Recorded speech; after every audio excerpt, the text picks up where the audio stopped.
காசு. காக்க காக்க கனகவேல் காக்க, நோக்க நோக்க நொடியில் நோக்க, பார்க்க பார்க்க பாவம் பிடிபட. மறந்து போச்சு, இங்க மறந்து. காக்க காக்க கனகவேல் காக்க, நோக்க நோக்க நொடியில் நோக்க, பார்க்க பார்க்க பாவம் பிடிபட. போயிடுச்சா?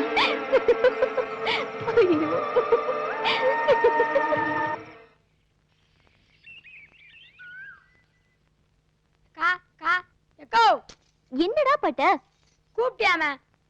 ஆமா, உன் ஸ்கூலுக்கு புது வாத்தியார் வந்திருக்காரமே. ஆமா, புள்ள புடிக்கிற மாதிரியே இருக்கான். அந்த ஆள் சரியான பயந்தாங்கொள்ளிடா. என்னக்கா சொல்ற? அவரு பாக்கலான்னு நேத்திக்கு ராத்திரி நான் மொட்டை மாடிக்கு போயிருந்தேன். அந்த ஆளு என்னதான் பேய் நினைச்சிட்டு பயந்து போய் கந்த சஷ்டி கவசம் படிக்க ஆரம்பிச்சிட்டாரு. அப்படியா? பரீட்சை எழுதாம பாஸ் ஆகிறதுக்கு தான் சூப்பர் ஐடியா. கரெக்டா? அசத்துடா.